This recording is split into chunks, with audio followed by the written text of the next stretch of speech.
If you want to be so jacked that it becomes a little bit of an inconvenience for you to actually walk through doors, and it actually is hard for people to wrap their arms around you to give you a hug, then it might be wise to add a lateral raise into your arsenal. Trust me, it is a sick exercise. And really, it's an exercise that's going to give you that width. It's an exercise that's going to really enhance the shape of your physique. And look, I honestly think most people will benefit a lot from just doing a bit more lateral work as opposed to just blasting their front delts all the time. Because let's face it, you already do a lot of front delt work in your pressing, and you don't want to come forward here, you want to be out here. However, it is a tricky one with the lateral raise because it's a movement that gets butchered a lot.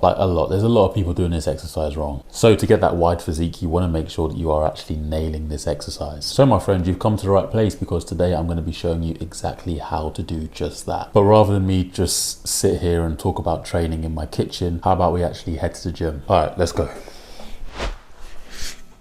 Okay, so you've got yourself into a gym. First question that you probably want answered is it going to be better for you to actually use some dumbbells, or is it going to be better to use things like cables or machines? Now, there isn't one that really provides the best option, but there are differences. Cables essentially allow for you to adjust the resistance profile of the movement, so you can have the weight feel heavier at the bottom, or you can adjust to make the weight feel heavier at the top. Whereas when you have something like dumbbells, there's no real challenge at the bottom of the movement. Most of the challenge comes when you kind of get midway through the movement and obviously reach the top. See, so when I stand here with the dumbbells, no challenge on the lateral head whatsoever. Then as I raise my arms, yeah, that becomes pretty tough. Unless you end up lying down on your side with the dumbbells.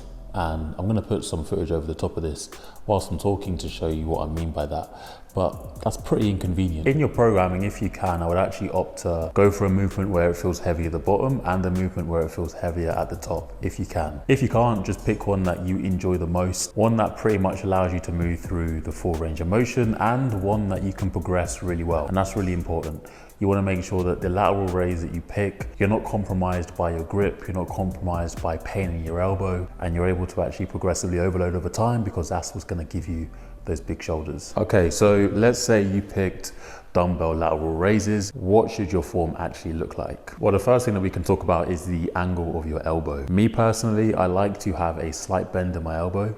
So rather than having my arms completely straight out like this, I have a little bend in my elbows. There are some of you, and some people are gonna prefer to have their arms completely extended, and that's fine, just so long as it doesn't cause any pain with your elbows, your forearms, your wrists. For me, I start to get a little bit of pain in my elbows when I fully extend my arms, so I just like to have a small bend. Now, what I wouldn't do is have a complete flexion of the arm.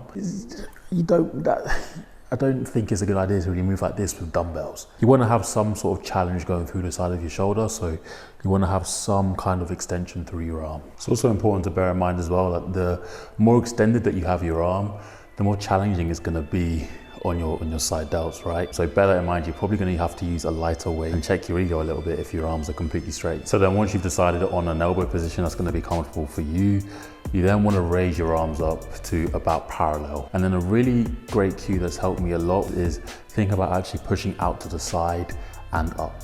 Don't just think about shrugging. And not that I want you to stress too much about getting the traps involved, because to think that you can completely isolate a muscle and have no involvement of any other muscles, especially around the joint like the shoulder, is crazy. But we don't want to shrug too much, because then we're essentially doing a trap movement. Think about actually pushing out, scraping the knuckles along the floor, and then coming up. Alongside that as well, you can kind of twist the hands down slightly, so make sure the thumb is facing the ground a little bit, or more so tilted towards the ground, just for a little bit of what's known as internal rotation, just to activate the delts just that little bit more. And then finally, well, not finally actually, a pretty common mistake I see people do when they do a lateral raise is they allow their hands to go higher than their elbows.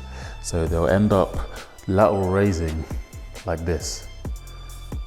And the problem is you're not getting enough shoulder abduction, so you're not allowing the arm to come up high enough. If you're doing this, you're shortening your range of motion. This no longer is really lateral delts, and you're just going to end up looking narrow. So make sure you keep your elbows and your hands completely level, straight line.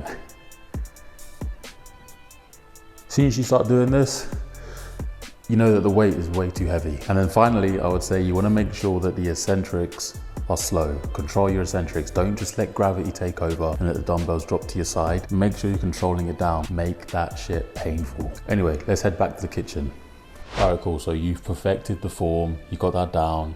You're using dumbbells or you're using cables, you've got it in your program. How many sets should you do and how many reps should you do? And if we want to, how can we actually make the exercise a little bit more intense? Set wise, as with any other exercise, it's all about doing what you can recover from. And I can only really speak from experience here, but I think the side delts can take a pretty good beating. And what I mean by that is you can do tons and tons of sets and it doesn't really have a massive impact on the rest of your training throughout the week, and they recover pretty quickly. Like you don't have, well, I've noticed that I don't really have massive DOMs through my side delts. I'd say a pretty good place to start is around 6 sets of direct lateral head work, and then obviously just going from there, increasing or decreasing as you wish. Now, I really think that the lateral raise is a great exercise to actually add intensifiers to. So things like rest pauses and drop sets, isometric holds. You would have seen the recent video I done with Kif.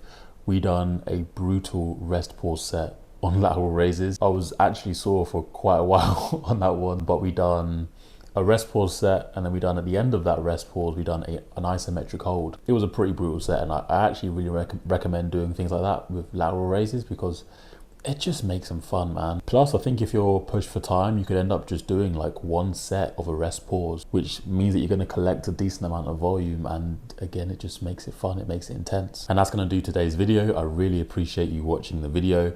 I think we're almost at 1,000 subscribers, which is insane. If you're new here, make sure you subscribe, make sure to like the video, and I'll see you next time.